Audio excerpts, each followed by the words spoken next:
स्वागत है दोस्तों। आज 10 जुलाई 2023 दिन सोमवार का मंडे। आज के मुख्य समाचार, बड़ी खबरें, देश और दुनिया का ताजा अपडेट लेकर हाजिर हो गए हैं। देश के अलग अलग राज्यों की ओर से, सरकारों की ओर से महत्वपूर्ण अपडेट, नए नियम, बड़ी घोषणाएं और बड़े ऐलान की जानकारियां लेंगे। बहुत ही महत्वपूर्ण और काम की ताजा खबरों का अपडेट आपको मिलने वाला है, इसलिए इस वीडियो को आप पूरा ध्यान से आखिर तक जरूर देखते रहिएगा। हमारी टीम की मेहनत और मोटिवेशन के लिए प्लीज इस वीडियो को आप लाइक भी जरूर कर दीजिएगा। फेसबुक और व्हाट्सएप पर इस वीडियो को आप ज्यादा से ज्यादा शेयर कर दीजिएगा। तो आइए दोस्तों, बिना टाइम विलंब के शुरुआत करते हैं आज की पहली बड़ी खबर। सावन का पहला सोमवार आज से ही है और आज कई शुभ संयोग भी बन रहे हैं। आज 10 जुलाई को सावन महीने का पहला सोमवार है और आज के दिन भगवान शिव के निमित्त व्रत किया जाता है और भगवान शिव की विशेष रूप से पूजा अर्चना भी की जाती है। वैसे तो सावन का पूरा महीना ही शिव भक्ति के लिए समर्पित है, लेकिन शास्त्रों में सावन महीने में पड़ने वाले सोमवार का बहुत अधिक महत्व बताया गया है। कहते हैं कि सावन के सोमवार के दिन जो कन्याएं व्रत रखकर भगवान शिव की पूजा अर्चना करती हैं, उनको सुयोग्य और मन चाहे वर की प्राप्ति होती है। इसके साथ ही विवाहित महिलाएं अपने पति के साथ अपने रिश्ते को मजबूत बनाए रखने के लिए, उनके अच्छे स्वास्थ्य के लिए और उनके सुख समृद्धि के लिए भी सावन के सोमवार को व्रत रखती हैं। साथ ही पुरुष भी आज के दिन व्रत रख सकते हैं। सावन के इस पहले सोमवार पर गज केसरी योग, बुध शुक्र योग, लक्ष्मी नारायण योग, सूर्य और बुध की युति से बुधादित्य योग जैसे राजयोग भी बन रहे हैं और इसीलिए आज के दिन का महत्व कई गुना ज्यादा बढ़ गया है। सावन के पहले सोमवार के दिन पूजा का शुभ मुहूर्त शाम को 5:38 से लेकर 7:22 तक है। मान्यताओं के अनुसार शाम के वक्त रुद्राभिषेक करने से शिव जी आपकी सभी परेशानियों को दूर करते हैं। सावन महीने के पहले सोमवार पर रुद्राभिषेक का शुभ मुहूर्त प्रातः काल से लेकर शाम 6:43 तक रहेगा। देवों के देव महादेव को प्रसन्न करने के लिए सावन का महीना सबसे उत्तम है। और हाँ, आपको बता दें, इस बार सावन का महीना 2 माह का होने वाला है, यानी इस बार सावन महीने की शुरुआत 4 जुलाई से हो चुकी है, जिसका समापन 31 अगस्त को होगा। चलिए आगे बढ़ते दोस्तों। बड़ी खबर, दिल्ली में बाढ़ का अलर्ट, आज स्कूल भी बंद रहेंगे। दरअसल दिल्ली में इतनी बारिश हुई कि 41 साल का रिकॉर्ड टूट गया है। मंत्रियों और सांसदों के घरों में भी पानी घुस गया। आईएमडी ने अलर्ट जारी किया है, यानी कि दिल्ली में पिछले 2 दिनों से जमकर बारिश हो रही है। बारिश ने पिछले 41 साल का रिकॉर्ड तोड़ दिया। सड़कें कम, नदियां ज्यादा लग रही है, गाड़ियां डूब गई, घरों में पानी घुस गया। पानी केवल आम लोगों के घरों में ही नहीं बल्कि वीआईपी लोगों के घरों में भी पहुंच चुका है और कई जगहों पर तो जल स्तर घुटनों तक का हो गया। दिल्ली में रिकॉर्ड तोड़ बारिश हुई है। यमुना नदी का जल स्तर खतरे के निशान के पार जाने की आशंकाएं हैं। केंद्रीय जल आयोग CWC ने कहा कि मंगलवार तक यमुना नदी में जल स्तर खतरे के निशान को पार कर जाएगा और ऐसे में आसपास रहने वाले 37,000 लोगों के लिए बड़ी परेशानी खड़ी हो गई है। बारिश के चलते दिल्ली, नोएडा, गुरुग्राम में आज स्कूल बंद रहेंगे। इसके अलावा गाजियाबाद में 15 जुलाई तक छुट्टी रहेगी। बारिश अलर्ट के बाद हल्द्वानी के स्कूलों में भी 10 जुलाई से 4 दिन का अवकाश है। बारिश का कहर देखने को मिल रहा है। बद्रीनाथ नेशनल हाईवे और अटल टनल भी बंद हो गया।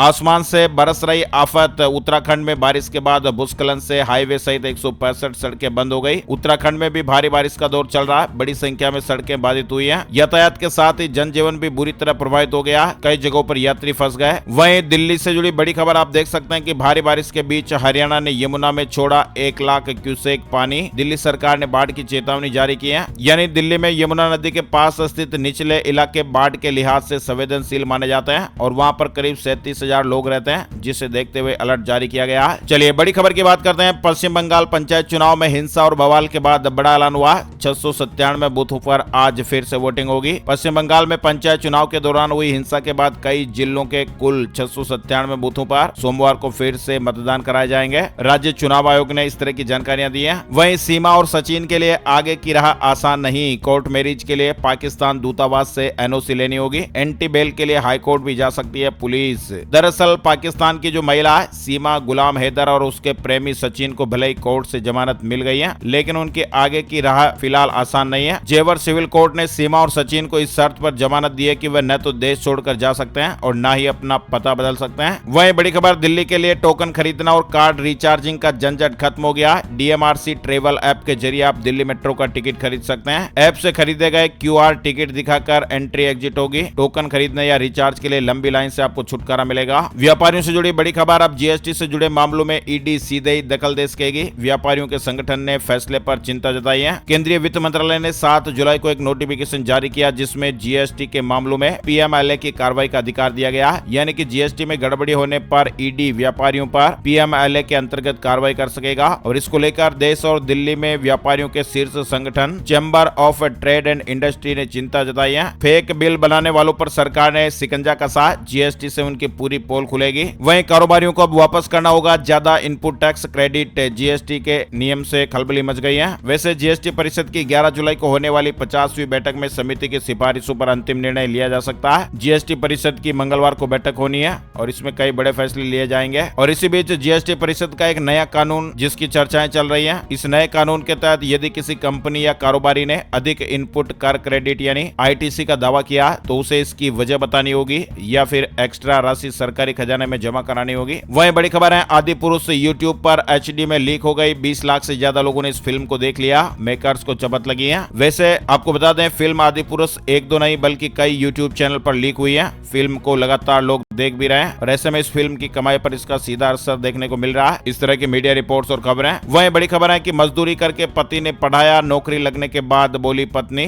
तुम काले हो, स्टेटस मैच नहीं करता। कानपुर में पत्नी की लगन देखकर उसे पढ़ा लिखा कर काबिल बनाने का सपना देखने वाला पति आज दर दर की ठोकरें खाने को मजबूर है। अभी हाल ही में एसडीएम ज्योति मौर्य और आलोक मौर्य का विवाद पूरे देश में चर्चा का विषय बना और इसी बीच कानपुर देहात से भी ठीक ऐसा ही मामला देखने को मिला है। इस मामले में भी शादी, नौकरी, बेवफाई और फिर धमकी वाले हालात देखने को मिले हैं। पत्नी की पढ़ाई के लिए कर्ज की भरपाई पति मजदूरी से भरने को मजबूर है, लेकिन नौकरी लगने के बाद पत्नी के तेवर बदल गए। बड़ी खबर आ रही है, बालासोर ट्रेन हादसे में स्टेशन मास्टर को सम्मन जारी किया गया। सीबीआई इस मामले की जांच कर रही है। 293 लोगों की इस रेल एक्सीडेंट में मौत हुई थी। वहीं बड़ी खबर है, अब नेवी को मिलेगा स्पेशल राफेल। पीएम मोदी के फ्रांस दौरे पर निगाहें। वैसे आपको बता दें, पीएम मोदी अमेरिका के बाद अब फ्रांस के दौरे पर जा रहे हैं। पीएम मोदी के इस दौरे पर नेवी को काफी उम्मीद है और खबर है कि इस दौरे पर भारत नेवल राफेल खरीदने को लेकर फ्रांस के साथ समझौते पर हस्ताक्षर कर सकता है। पीएम मोदी 13 जुलाई को फ्रांस के 2 दिवसीय दौरे पर जाएंगे। वहीं श्रीलंका में जारी आर्थिक संकट के बीच 21 जुलाई को भारत आएंगे राष्ट्रपति विक्रम सिंघे।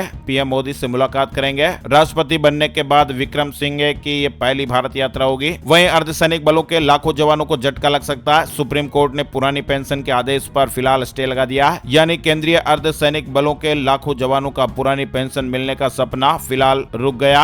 इस साल 11 जनवरी को सीएपीएफ में पुरानी पेंशन व्यवस्था लागू करने को लेकर दिल्ली हाई कोर्ट ने जो बड़ा फैसला दिया था, उस पर केंद्र सरकार ने सुप्रीम कोर्ट से फरवरी 2024 तक स्थगन आदेश ले लिया। साथ ही बड़ी खबर, दिल्ली में लागू होगा गुजरात का कानून। एलजी ने गृह मंत्री अमित शाह को प्रस्ताव भेजा। गुजरात का पीएएसए अधिनियम काफी चर्चा में रहा। राजनीतिक दल राज्य सरकार पर इस कानून का दुरुपयोग करने का आरोप भी लगाते रहे, लेकिन अब दिल्ली के एलजी ने भी इस कानून को लेकर सिफारिश की है। यानी इस कानून के तहत सार्वजनिक व्यवस्था को बनाए रखने के लिए खतरनाक अपराधियों, अवैध शराब बेचने वालों, नशे के अपराधियों, ट्रैफिक कानून को तोड़ने वाले और संपत्ति हड़पने वालों की ओर से की जाने वाली असामाजिक और खतरनाक गतिविधियों को रोकने के लिए उन्हें एहतियातन हिरासत में लेने का प्रावधान रहता है। इस तरह का नया कानून है जो गुजरात में लागू है और ऐसा ही कानून दिल्ली में लागू करने की तैयारियां हो रही हैं। वहीं पंजाब के पूर्व डिप्टी सीएम ओपी सोनी को विजिलेंस ने गिरफ्तार किया। आय से अधिक संपत्ति का मामला बताया जा रहा है। ओपी सोनी कांग्रेस के वरिष्ठ नेता व चरणजीत सिंह चन्नी के नेतृत्व वाली कांग्रेस सरकार में डिप्टी सीएम भी रह चुके हैं। वहीं अमरनाथ यात्रा मौसम साफ होने के बाद फिर से शुरू। रविवार को 6491 तीर्थयात्रियों ने दर्शन किया। अमरनाथ यात्रा एक कठिन ट्रैक है, इसलिए विभिन्न स्थानों पर चेतावनी भी लिखी हुई है। आपको नियमों का पालन करना चाहिए और यात्रा के दौरान इन्हें ध्यान में रखना चाहिए। वहीं बड़ी खबर है, ज्यादा सैलरी देने के मामले में मुंबई और बेंगलुरु से आगे निकला ये शहर। राज्यों में टॉप पर उत्तर प्रदेश है। जुलाई 2023 तक एवरेज सैलरी सर्वे का आंकड़ा आ चुका है। सर्वे रिपोर्ट के मुताबिक शहरों में एवरेज सालाना वेतन के मामले में सोलापुर उच्चतम आंकड़ों वाला शहर बनकर उभरा है। सोलापुर शहर भारत के यूपी में सबसे ज्यादा एवरेज सैलरी है। यूपी के बाद वेस्ट बंगाल का नंबर आ रहा है। वहीं महाराष्ट्र में एवरेज सैलरी 20,110 रुपए है। चलिए बड़ी खबर देख पा रहे हैं, 3 दिन की यात्रा पर मलेशिया पहुंचे रक्षा मंत्री राजनाथ सिंह। भारत और मलेशिया के रक्षा और सामरिक संबंधों को और मजबूती प्रदान करने के उद्देश्य से रक्षा मंत्री राजनाथ सिंह रविवार 9 जुलाई को 3 दिवसीय यात्रा पर कुआलालंपुर पहुंचे। वहीं बड़ी खबर आ रही मध्य प्रदेश को लेकर, पहली और दूसरी कक्षा के बच्चों को नहीं मिलेगा गृह कार्य। 8वीं तक के स्कूलों में हफ्ते में एक दिन बैग विहीन दिवस रहेगा। मध्य प्रदेश के स्कूलों में दूसरी कक्षा तक के विद्यार्थियों को होमवर्क नहीं दिया जाएगा। वहीं तीसरी से 5वीं तक के विद्यार्थियों को प्रति सप्ताह अधिकतम 2 घंटे ही होमवर्क दिया जाएगा। इतना ही नहीं, 8वीं तक के स्कूलों में सप्ताह में एक दिन बैग विहीन दिवस मनाया जाएगा। स्कूल शिक्षा विभाग ने बस्ते का बोझ कम करने के लिए गाइडलाइन तैयार की है। सोमवार से ही सभी स्कूलों को इस नियम का पालन करना होगा। छत्तीसगढ़ से बड़ी बड़ी खबर सामने आ रही है। अब स्टाम्प ड्यूटी वाले डिफॉल्टर से ब्याज सहित रकम की वसूली होगी। अंग्रेजों के जमाने का नियम बदलने जा रही है सरकार। छत्तीसगढ़ में अंग्रेजों के जमाने में बनाया गया स्टाम्प एक्ट ही अब तक चल रहा था। अब इसे राज्य सरकार बदलने जा रही है। स्टाम्प एक्ट 1892 के संशोधन के लिए भी हाल ही में हुई कैबिनेट में फैसला आ गया और आगामी विधानसभा के मानसून सत्र में इस विधेयक को रखा जाएगा और इस विधेयक के पास हो जाने के बाद स्टाम्प ड्यूटी कम चुकाने वालों से जब भी वसूली होगी तो वह ब्याज सहित की जाएगी। 1% प्रति महीने ब्याज का प्रावधान भी रखा गया। वैसे आपको बता दें, इस तरह की व्यवस्था मध्य प्रदेश, उत्तर प्रदेश राज्यों में पहले से ही है और छत्तीसगढ़ में भी अब इस तरह की व्यवस्थाएं लागू करने की तैयारी हो रही है। वहीं मध्य प्रदेश से जुड़ी बड़ी खबर है, प्रस्ताव तैयार हुआ है। डॉक्टरों का ग्रेड पे बदलने की तैयारी हो रही है। पूरी सर्विस में 30% तक ज्यादा वेतन, 10,000 से अधिक डॉक्टरों को इसमें फायदा मिलेगा। स्वास्थ्य और चिकित्सा शिक्षा विभाग के 10,000 से अधिक डॉक्टरों का ग्रेड पे सरकार बदलने जा रही है। प्रस्ताव तैयार है और इससे मंजूरी मिलती है तो पूरी सर्विस में मिलने वाले कुल वेतन में 25 से 30% की बढ़ोतरी हो जाएगी। वहीं हरियाणा में आम आदमी पार्टी का बिजली आंदोलन शुरू। केजरीवाल ने कहा कि पंजाब दिल्ली में फ्री, हरियाणा को भी मिलनी चाहिए। हरियाणा में आम आदमी पार्टी ने बिजली आंदोलन की शुरुआत कर दी है। रविवार को दिल्ली के मुख्यमंत्री और पार्टी के राष्ट्रीय संयोजक अरविंद केजरीवाल ने पंजाब के सीएम भगवंत मान के साथ पंचकुला में इसकी शुरुआत की। वहीं राम जन्मभूमि मंदिर की नई तस्वीरें भी सामने आई है। रामनवमी को दोपहर 12 बजे भगवान के ललाट पर सूर्य की पहली किरण पड़ेगी। अयोध्या में बन रहे राम मंदिर की नई तस्वीरें आप देख सकते हैं, ये फर्स्ट फ्लोर की है। वहीं रॉयल एनफील्ड से जुड़ी बड़ी खबर, नए इंजन के साथ रॉयल एनफील्ड की बाइक की एंट्री हुई है।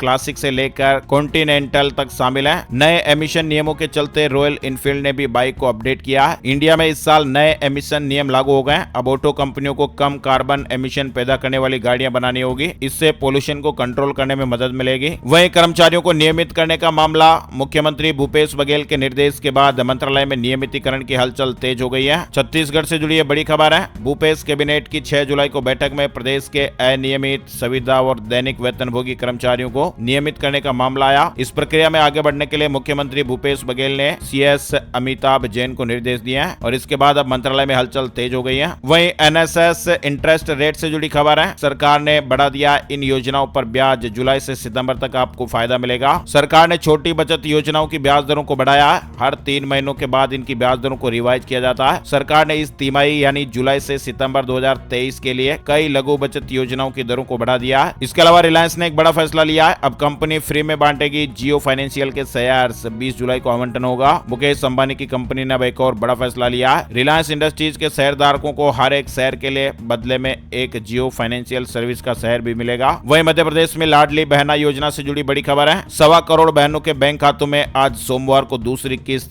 का पैसा बैंक खातों में भेजेंगे। मुख्यमंत्री जी ने कहा कि 10 जुलाई दोपहर 1 बजे इंदौर से खाते में सिंगल क्लिक से राशि डालूंगा। वहीं सब्जियों के दाम सुनकर नाक और मुंह सिकोड़ रहे लोग, इतनी महंगी। जी हाँ दोस्तों, टमाटर के बाद बैंगन ने लगाया शतक। हरी मिर्च और धनिया के भी तेवर बढ़ गए। इन दिनों सब्जियों के दाम आसमान छू रहे हैं। वहीं राजस्थान से जुड़ी खबर, राजस्थान बीएसटीसी के लिए आज से एप्लीकेशन प्रोसेस शुरू होने जा रही है। राजस्थान प्री डीएलएड एग्जाम के लिए 10 जुलाई से 30 जुलाई तक के लिए आवेदन का मौका है। वहीं राजस्थान घूमने जाने वालों के लिए खुश खबर आई है। जल्दी बिना टिकट पर्यटन स्थलों पर प्रवेश मिलेगा। गहलोत सरकार जल्द ही एक ऐसी सुविधा लाने वाली है जो न सिर्फ यात्रा को आसान बनाएगी बल्कि उनका खर्च भी बचाएगी। सरकार एक ऐसी प्रणाली पर काम कर रही है जिसके तहत पर्यटकों को एक ही स्मार्ट कार्ड के माध्यम से कई स्मारकों और परिवहन सुविधाओं तक पहुंच प्राप्त होगी। पर्यटकों को एक स्मार्ट कार्ड के जरिए कई स्मारकों तक पहुंच मिलेगी जिससे रिचार्ज कराना होगा। वहीं हिमाचल प्रदेश में मानसून ने भारी तबाही मचाई है। 6 लोगों की मौत होने की खबर है। शिमला और कालका रूट की कई ट्रेनें भी कैंसिल हो गई। बड़ी खबर आ रही है, ओंकारेश्वर मंदिर में एसडीएम और श्रद्धालुओं में मारपीट। कर्मचारियों ने सोमवार को ड्यूटी न करने की चेतावनी दी है। वहीं महाकाल दर्शन के लिए श्रद्धालुओं का सैलाब उमड़ा।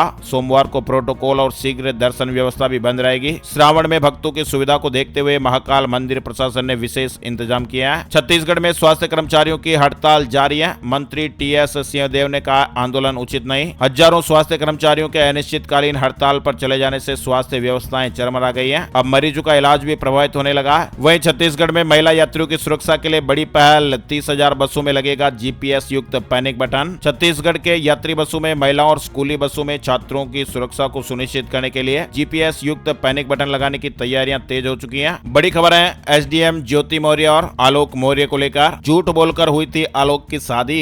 ज्योति केस में एक नया ट्विस्ट आया। शादी के वायरल कार्ड की आलोक के घर वालों ने पोल खोली है। पीसीएस अधिकारी और बरेली के एसडीएम पद पर तैनात ज्योति मौर्य मामले में रोजाना नई नई जानकारियां सामने आ रही हैं। पिछले महीने आलोक के रोते हुए वीडियो वायरल होने के बाद अब तक कई चीजें बाहर बाहर आ चुकी है। इस वजह से कोई ज्योति के पक्ष में है तो कोई आलोक को सही ठहरा रहा है। सोशल मीडिया से लेकर आम घरों में भी ज्योति और आलोक के मामलों की खूब चर्चाएं हो रही हैं। आलोक और उसके घर वालों पर झूठ बोलकर शादी करने का भी आरोप लगा है। एक शादी का कार्ड भी जमकर वायरल हुआ जिसमें आलोक का पद गलत बताया गया। अब उस वायरल कार्ड पर आलोक के घर वालों यानी कि ज्योति के ससुराल वालों ने जवाब दिया है। आलोक मौर्य के चाचा ने झूठ बोलकर शादी करने के आरोपों से इंकार किया है। उन्होंने कहा है कि ज्योति के पिता कुछ भी कह सकते हैं लेकिन वह सही नहीं है। दरअसल जो भी शादी का कार्ड बना था उसमें न तो आलोक का कोई पद लिखा गया था और न ही कोई और बात थी। जैसे शादी का कार्ड छपता उसी तरह से छपवाया गया था। वह तो कुछ भी बता सकते हैं और हम उसके जिम्मेदार नहीं है। यानी हुआ था ना कि ज्योति और उसके पिता ने आलोक और घर वालों पर झूठ बोलकर शादी करने का आरोप लगाया था और इसमें एक शादी का कार्ड भी दिखाया गया था जिसमें आलोक को ग्राम अधिकारी बताया गया। ये कार्ड सोशल मीडिया पर भी काफी ज्यादा वायरल हुआ। वहीं आलोक मौर्य के घर वालों ने आगे कहा कि पति पत्नी के बीच कोई तीसरा आएगा तो विवाद बढ़ेगा ही। बड़ी खबर है, दिल्ली से देहरादून का सफर महंगा, उत्तराखंड रोडवेज बसों का रूट बदला, किराया भी बढ़ा दिया गया। दिल्ली, एनसीआर, यूपी सहित अन्य राज्यों से उत्तराखंड आने वाले यात्रियों के लिए बड़ा अपडेट सामने आया है। दिल्ली से देहरादून का सफर करने के लिए रूट में बदलाव किया गया। कांवड़ यात्रा की वजह से रोडवेज बसें नए रूट से आएंगी जिसकी वजह से बसों का किराया भी बढ़ा दिया गया है। वहीं अपनी इस गलती की तगड़ी सजा भुगतेंगे एफडी करवाने वाले। अब देना होगा 20% का डबल टैक्स। यदि पैन कार्ड को आधार कार्ड से लिंक नहीं किया तो ऐसा पैन कार्ड 16 सितंबर से निष्क्रिय हो जाएगा। यदि आपने भी एफडी में निवेश किया और आप अपने पैन को आधार से लिंक करने में विफल रहे, जल्द से जल्द आप ये काम जरूर कर लें। मध्य प्रदेश में पेंशन हितग्राहियों की जानकारी अब हर महीने अपडेट की जाएगी। अपात्र लोगों को वृद्धावस्था, सामाजिक सुरक्षा सहित विभिन्न पेंशन बांटे जाने के मामलों में सामाजिक न्याय एवं दिव्यांगजन सशक्तिकरण विभाग अब सख्त हो गया है। विभाग के प्रमुख सचिव ने सभी कलेक्टर्स को निर्देश जारी किए कि हर महीने 16 से 20 तारीख तक पेंशन हितग्राहियों की जानकारी अपडेट कराने की व्यवस्था की जाए। नोएडा ई ऑक्शन से जुड़ी खबर, नोएडा में ई नीलामी पर रोक, अब पुराने तरीके से ही प्लॉट का आवंटन होगा। ई नीलामी को लेकर लगातार व्यापारी विरोध दर्ज करा रहे थे।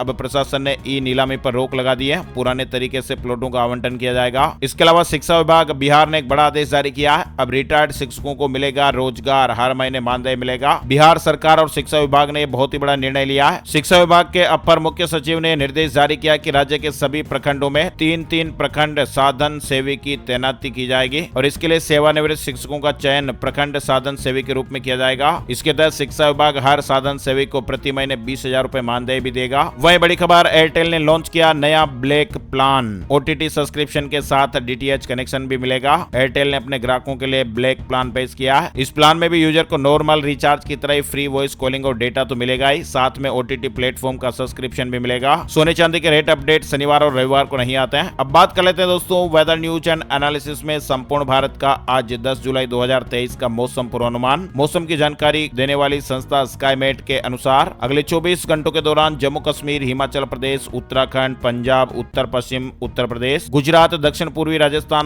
कोंकण और गोवा के कुछ इलाकों में मध्यम से भारी बरसात हो सकती है। मध्य प्रदेश, छत्तीसगढ़, विदर्भ, तटीय कर्नाटक, केरल, अंडमान और निकोबार द्वीप समूह, सिक्किम, असम और अरुणाचल प्रदेश में भी हल्की से मध्यम बारिश के साथ ही कुछ स्थानों पर भारी बरसात देखने को मिल सकती है। उत्तर पूर्व भारत, पूर्वी उत्तर प्रदेश, बिहार, झारखंड, पश्चिम बंगाल, उड़ीसा, लद्दाख, आंतरिक महाराष्ट्र, तेलंगाना के कुछ हिस्सों और लक्षद्वीप में भी हल्की से मध्यम बारिश होने का अनुमान है। इसके अलावा तटीय आंध्र प्रदेश, आंतरिक कर्नाटक और तमिलनाडु में हल्की बारिश होने की उम्मीद है। आज के मुख्य समाचार अपडेट में फिलहाल बस इतनी ही खबरें। अगर आपको हमारा ये प्रयास अच्छा लगा तो प्लीज इस वीडियो को आप लाइक और फेसबुक और व्हाट्सएप पर ज्यादा से ज्यादा शेयर कर दें। Thank you, take care, good bye, जय हिंद, जय भारत, वंदे मातरम।